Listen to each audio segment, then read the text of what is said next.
Տեսեք, քննարկում ենք ինքը մասնագիտական բավականին բարդ խնդիրներ են նաև իր մեջ ներառում, բնական է դուք գովում եք այն փոփոխությունը, որ ներկայացնում եք, բայց եկեք մի քիչ ուրիշ կողմից գանք, էլի։ Քիչ առաջ խոսում էինք գնումների մասին օրենսդրությունից եւ դուք բարձրանում էիք լավ իմաստով, որ Հայաստանի Հանրապետությունում մեկ անձից գնումներ եւ ընդհանուր գնումներ հարաբերակցությունը վատ վիճակում չի։ Գիտեք ինչու, որովհետեւ ձեր կառավարությունը շատ այտենց սահուն կերպով փոխեց էլի մի օր գնումների օրենսդրությունը եւ բազմաթիվ գնումների տեսակներ, որոնք բնույթով էությամբ մեկ անձից գնում էին, տեղափոխեց այլ հաշվարկի տիրույթ, կանոնը փոխեց, բան սենց ֆռսնելով, այսպես բովանդակությունը մնաց նույնը, բայց վիճակագրության մեջ այլևս իրանք համարվեցին ոչ թե մեկ անձից գնում, այլ ընդհանուր այլ վիճակագրական տիրույթում։ Հիմա նույնն է կանում, այս փոփոխությամբ ժամանակը ավարտվեց, կարճ ասեմ, հետո անդրադարձին էլ Հարցը ձևակերպեք ավարտվեց։ Հարցս հետևյալն է, որ ինչն է նույնը, դուք շատ կարճ ասեցիք, որ 2%-ային կետով ավելի պակաս կլներ պարտք հնա հարաբերակցությունը, եթե լիներ այս կանոնը։ Հիմա, այսինքն վիճակը բնականաբար հիմա այդքան վատ չի, բայց բնական է բազմաթիվ ռիսկեր կան, որ պարտք հնա հարաբերակցությունը նորից ոնց որ օրինակ ժամանակին ձեր կառավարության ընթացքում վատ վիճակում էր կայտնվենք այդտեղ, տենց սահուն կերպով ստեղծում եք մի վիճակ, որ պարտք հնա հարաբերակցությունը ամեն դեպքում արհեստականորեն նվազեցնեք։ Սա է կանում։ Շնորհակալություն, ես երևի պարտքին կանադառնամ, հետո եթե ժամանակ մնա գնումների մասով ձեր հայտարարությանը եւս կանադառնամ, պետական պարտք հնան կառավարության գործողության տեսանկյունից որևէ սահմանափակում չի ենթադրում։ Իսկն ես կհասկանայի, եթե կառավարության պարտք հնայի վերաբերյալ էական ինչ-որ փոփոխություն տեղի ունենա, որովհետև ֆիսկալ կանոնները, որոնք սահմանափակում են կառավարության ֆիսկալ, ասենք ասենք, ազատությունները,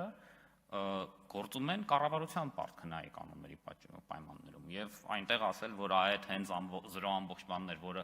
երաշխիքը, որը իրականում, ասենք ասենք, ում հարցնեք էլ միջազգային ցանկացած կազմակերպությանը հարցրեք, ցանկացած հաշվապահի հարցրեք, ասեք, երբ որ ես երաշխիք եմ թողարկել, դա պարտք է։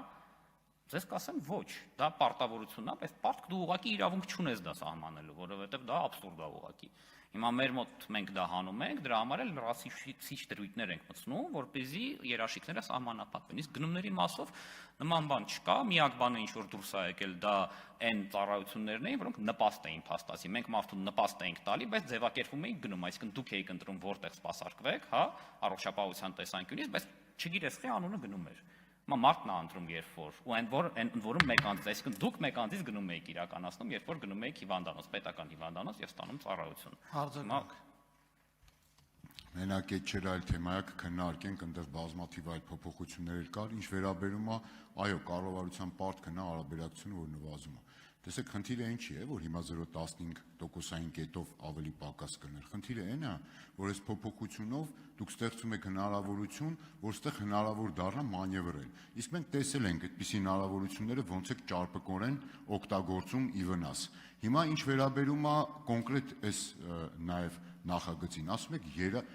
աբսուրդ է պետական երաշխիքը պետական պարտք համարելը։ Նախ այսինքն եթե աբսուրդ, բայց 30 տարի որ այսպես է մի 7 տարի էլ 8 տարի էսա կլինի ձեր իշխանության օրոք, այդպես աբսուրդով բան գնահատումներ ենք իրականացրել։ Եվ վերջապես լավ այդ պետական երաշխիքը այնպես թեթևացրիք, ոնց որ հենց ինձ մի բան է, էլի թուղթա գրում տալիս ենք։ Այդ երաշխիքը որ տվեցիք ու չկատարվեց, պետք է վճարվի, չէ՞ այդ գումարը։